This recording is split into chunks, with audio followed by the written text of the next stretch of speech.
Good morning guys, welcome to GK genius galaxy. दोस्तों, आपका बहुत बहुत स्वागत है आज की इस नई वीडियो में। दोस्तों, आज की इस वीडियो में हम लोग पढ़ेंगे विज्ञान, जो कि साइंस से रिलेटेड हम लोग टॉप 25 क्वेश्चंस, जो कि परीक्षा की दृष्टि से बहुत ज़्यादा अति महत्वपूर्ण क्वेश्चंस मैंने सेलेक्ट किए हैं। दोस्तों, आई होप आप लोग बहुत सारे एग्ज़ाम्स की तैयारी कर रहे होंगे, तो दोस्तों उस परीक्षा की दृष्टि से मैंने टॉप 25 विज्ञान के अति महत्वपूर्ण क्वेश्चंस सेलेक्ट किए हैं, जो कि आपके आने वाले परीक्षा में पूछा जा सकता है। दोस्तों, इस वीडियो को आप लोग लास्ट तक देखिएगा, जिससे आपको सारे के सारे क्वेश्चंस अच्छे से समझ आएंगे। इस क्वेश्चंस को अच्छे से एक्सप्लेन करके इस वीडियो में बताया गया है। दोस्तों, अगर आपको ये वीडियो अच्छी लगे तो आप इस वीडियो को लाइक कीजिएगा, शेयर कीजिएगा और अपने जितने भी फ्रेंड्स हैं जो तैयारी कर रहे हैं उनके पास भी शेयर कीजिएगा, तो उनकी भी मदद हो जाएगी। और चैनल पे अगर नए हो तो आप चैनल को सब्सक्राइब कर लीजिएगा। तो चलिए शुरू करते हैं पहले प्रश्न के साथ। प्रश्न नंबर 1, केलोस क्या है? आपके ऑप्शन है ए तेल, बी कार्बोहाइड्रेट, सी प्रोटीन, डी वसा।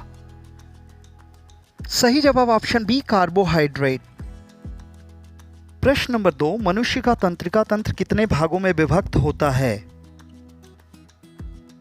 आपके ऑप्शन है ए 2 भागों में, बी 3 भागों में, सी 4 भागों में, डी 5 भागों में। सही जवाब ऑप्शन ए 2 भागों में। दोस्तों, मनुष्य का तंत्रिका तंत्र 2 भागों में विभाजित है। पहला है केंद्रीय तंत्रिका तंत्र, दूसरा है परिधीय तंत्रिका तंत्र। केंद्रीय तंत्रिका तंत्र वह भाग है जो पूरे शरीर और स्वयं तंत्रिका तंत्र को नियंत्रित करता है। केंद्रीय तंत्रिका तंत्र मस्तिष्क और मेरुदंड से बना होता है। परिधीय तंत्रिका तंत्र संवेदी न्यूरॉन्स और अन्य न्यूरॉन्स से बना तंत्रिका तंत्र का वह भाग है जो केंद्रीय तंत्रिका तंत्र को परिधीय तंत्रिका से जोड़ता है। प्रश्न नंबर 3, कार्बोहाइड्रेट के कितने प्रकार होते हैं? आपके ऑप्शन है ए 2, बी 3, सी 4, डी इनमें से कोई नहीं। सही जवाब ऑप्शन बी 3। दोस्तों, कार्बोहाइड्रेट्स 3 तरह के होते हैं: शर्करा, स्टार्च और फाइबर। ये हमारे शरीर को ऊर्जा प्रदान करते हैं और हमारे शरीर को कार्य करने में मदद करते हैं। प्रश्न नंबर 4, मनुष्य के सिर में कुल हड्डियों की संख्या कितनी होती है? आपके ऑप्शन है ए 29, बी 31, सी 36, डी 39। सही जवाब ऑप्शन ए 29। सिर की खोपड़ी में 23 हड्डियां होती हैं। मध्य कान और हायोइड हड्डी की हड्डियों को मिलाकर सिर में टोटल 29 हड्डियां होती हैं। प्रश्न नंबर 5, वे घटक जो अपना भोजन स्वयं बनाते हैं क्या कहलाते हैं? आपके ऑप्शन है ए उत्पादक, बी उपभोक्ता, सी अपघटन, डी इनमें से कोई नहीं। सही जवाब ऑप्शन ए उत्पादक। प्रश्न नंबर 6, उत्तल लेंस की क्षमता होती है। आपके ऑप्शन है ए ऋणात्मक, बी धनात्मक, सी 0, डी अन्य। सही जवाब ऑप्शन बी धनात्मक। उत्तल लेंस वह लेंस है जिसकी अपवर्तन सतह उल्टी होती है। उत्तल लेंस को अभिसारी लेंस भी कहा जाता है। उत्तल लेंस की फोकल लंबाई धनात्मक होती है, इसलिए उत्तल लेंस की शक्ति भी धनात्मक होती है। प्रश्न नंबर 7, लेंस की क्षमता का एसआई मात्रक होता है। आपके ऑप्शन है ए मीटर, बी मीटर स्क्वायर, सी डायोप्टर, डी अन्य। सही जवाब ऑप्शन सी डायोप्टर। लेंस की क्षमता का एसआई मात्रक डायोप्टर होता है। इसे अक्षर डी द्वारा दर्शाया जाता है। उत्तल लेंस की क्षमता जो होती है वो धनात्मक होती है और अवतल लेंस की जो क्षमता होती है वो ऋणात्मक होती है। ये बहुत बार क्वेश्चन पूछा गया है, तो इसको आप मार्क कर लीजिएगा, इम्पॉर्टेंट। प्रश्न नंबर 8, एक अश्वशक्ति में होते हैं, यानी अश्वशक्ति यानी हॉर्स पावर। आपके ऑप्शन है ए 500 वाट, बी 700 वाट, सी 746 वाट, डी 200 वाट। सही जवाब ऑप्शन सी 746 वाट। प्रश्न नंबर 9, एक पिकोग्राम होता है। आपके ऑप्शन है ए 10 पे -9 ग्राम, बी 10 पे -12 ग्राम, सी 10 पे -15 ग्राम, डी 10 पे -6 ग्राम। सही जवाब ऑप्शन बी 10 पे -12 ग्राम। एक पिकोग्राम एक ग्राम का 1/खरबवां हिस्सा होता है, यानी 1/खरबवां हिस्सा। 1 ग्राम लगभग 1/30 ऑन्स होता है। प्रश्न नंबर 10, एक नॉटिकल मील बराबर होता है। आपके ऑप्शन है ए 1.80 किलोमीटर, बी 1.85 किलोमीटर, सी 2.58 किलोमीटर, डी 1.61 किलोमीटर। आपका सही जवाब है ऑप्शन बी 1.85 किलोमीटर। एक नॉटिकल मील पृथ्वी की परिधि पर आधारित होता है और अक्षांश के 1 मिनट के बराबर होता है। यह एक संविधि मील जिससे भूमि मापी जाती है से थोड़ा सा अधिक है, यानी एक समुद्री मील बराबर 1.852 किलोमीटर होता है। एक मील बराबर होता है, आपके ऑप्शन है option A 1.65 kilometre, B 1.75 kilometre, C 1.80 kilometre, D 1.61 kilometre. सही जवाब ऑप्शन डी 1.61 किलोमीटर। प्रश्न नंबर 12, झूठ पता लगाने वाला यंत्र है। आपके ऑप्शन है ए पायरोमीटर, बी पॉलीग्राफ, सी फोनोग्राफ, डी सिस्मोग्राफ। सही जवाब ऑप्शन बी पॉलीग्राफ। पॉलीग्राफ एक ऐसी मशीन है जिसका प्रयोग झूठ पकड़ने के लिए किया जाता है। खास करके इसका प्रयोग तब किया जाता है जब किसी अपराध का पता लगाना हो। पॉलीग्राफ टेस्ट मशीन को झूठ पकड़ने वाली मशीन और लाई डिटेक्टर के नाम से भी जाना जाता है। इसकी खोज जॉन अगस्टस लॉरसन ने 1921 ईस्वी के अंदर की थी। प्रश्न नंबर 13, वायु की आर्द्रता नापने के लिए कौन सा यंत्र प्रयुक्त किया जाता है? आपके ऑप्शन है हाइड्रोमीटर, बी बैरोमीटर, सी ऑडोमीटर, डी हाइग्रोमीटर। सही जवाब ऑप्शन डी हाइग्रोमीटर। हाइग्रोमीटर का उपयोग न केवल वायुमंडल में बल्कि मिट्टी या बंद स्थानों में मौजूद आर्द्रता को मापने के लिए भी किया जाता है। सबसे आम हाइग्रोमीटर, जिसे साइकोमीटर के रूप में भी जाना जाता है, 2 बल्बों यानी आर्द्र और शुष्क बल्ब का उपयोग किया जाता है और 2 बल्बों के बीच के तापमान का अंतर का उपयोग करके आर्द्रता की गणना की जाती है। क्योंकि आर्द्र बल्ब ठंडा होता है और इसकी सतह से नमी वाष्पित हो जाती है। प्रश्न नंबर 14, क्यूरी किसकी इकाई का नाम है? आपके ऑप्शन है ए तापक्रम, बी ऊर्जा, सी रेडियो एक्टिव धर्मिता, डी ऊष्मा। सही जवाब ऑप्शन सी रेडियो एक्टिव धर्मिता। क्यूरी रेडियो धर्मिता की इकाई है। क्यूरी रेडियो गतिविधि की पुरानी इकाई है जिसका नाम पियरे और मैरी क्यूरी के नाम पर रखा गया है।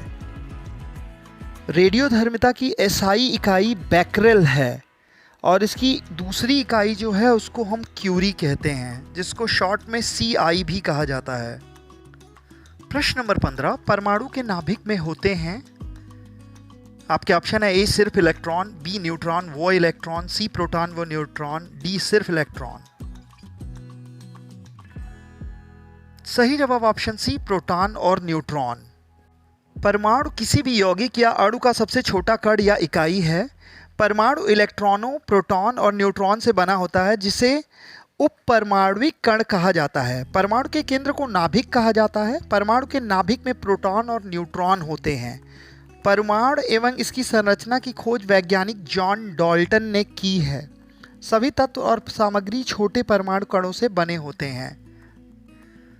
प्रश्न नंबर 16, श्वसन मापन यंत्र क्या कहलाता है?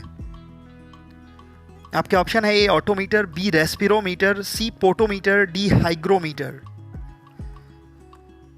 सही जवाब ऑप्शन बी रेस्पिरोमीटर।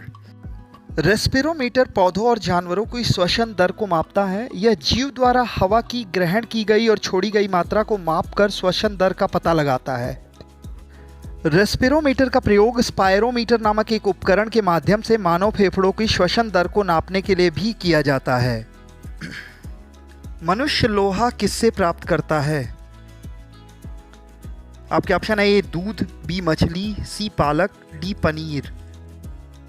सही जवाब ऑप्शन सी पालक। पालक में सबसे ज़्यादा लोहा यानी आयरन पाया जाता है। यानी 100 ग्राम कच्चे पालक में लगभग 2.7 मिलीग्राम आयरन मिल जाता है और ये बहुत ही ज़्यादा इम्पॉर्टेंट आयरन है। खून की कमी दूर करने के लिए ये काफ़ी इम्पॉर्टेंट होता है पालक।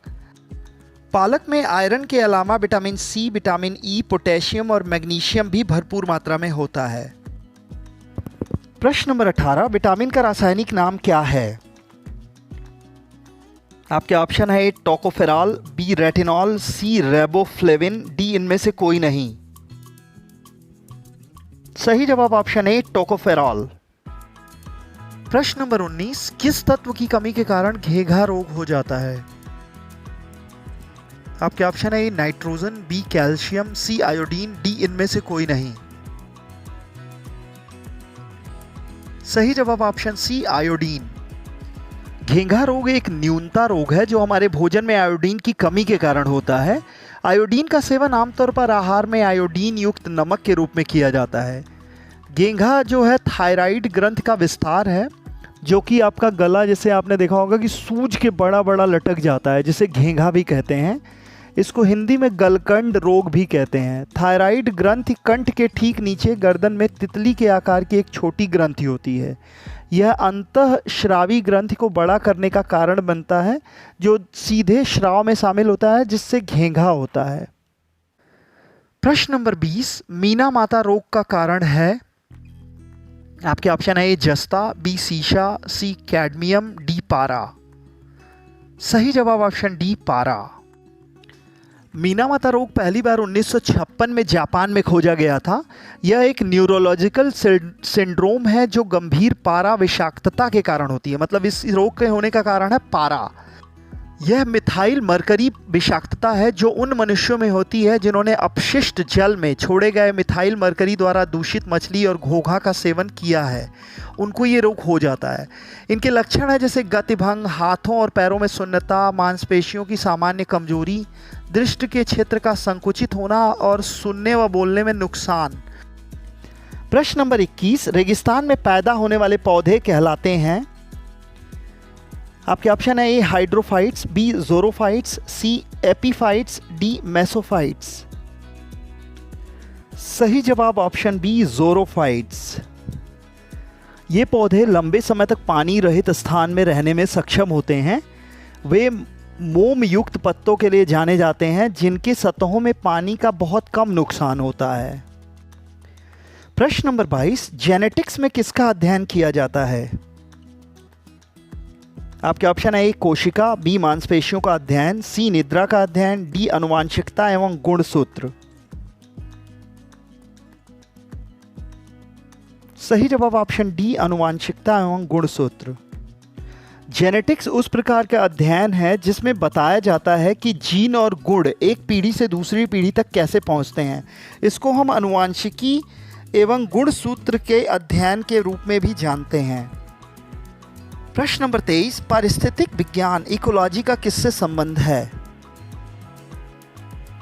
आपके ऑप्शन है ए कोशिका संरचना, बी शरीर संरचना और वातावरण, सी तंतु, डी चिड़िया। सही जवाब ऑप्शन बी शरीर संरचना और वातावरण। पारिस्थितिक विज्ञान व भूगोल की एक शाखा है जिसमें जीव समुदायों या उसके वातावरण के साथ पारस्परिक संबंधों का अध्ययन करते हैं। प्रत्येक जंतु या वनस्पति एक निश्चित वातावरण में ही रहता है। प्रश्न नंबर 24, निम्न में से कौन एक शरीर को गर्म रखने हेतु उत्तरदायी है? आपके ऑप्शन है वसामय ऊतक, बी रोम, सी स्वेद ग्रंथियां, डी संयोजी ऊतक। सही जवाब ऑप्शन ए वसामय ऊतक। वसामय ऊतक, जिसे शरीर में वसा या केवल वसा के रूप में भी जाना जाता है, एक ढीला संयोजी ऊतक है जो ज़्यादातर एडिपोसाइट्स से बना है। यह ऊतक हमारे शरीर में वसा का संग्रह करता है। यह त्वचा के नीचे आंतरिक भागों के बीच पाया जाता है। इस ऊतक की कोशिकाएं वसा की गोलिकाओं से भरी होती हैं। वसा संग्रहित होने के कारण यह ऊष्मीय कुचालक का भी कार्य करता है। इसी के कारण हमारा शरीर गर्म रहता है। प्रश्न नंबर 25, वर्णांधता वाले व्यक्ति को लाल रंग दिखाई देगा? आपके ऑप्शन है ए नीला, बी बैंगनी, सी हरा, डी पीला। सही जवाब ऑप्शन सी हरा। इस तरह के अंधेपन में लोग लाल, नारंगी, भूरा और हरा रंग में अंतर नहीं कर पाते हैं। इसका मतलब यह नहीं है कि कोई केवल लाल और हरे रंग को मिलाएगा, बल्कि उन रंगों को भी मिलाएगा जिनमें लाल या हरे रंग के कुछ निशान हैं। यह वर्णांधता का सबसे आम प्रकार है।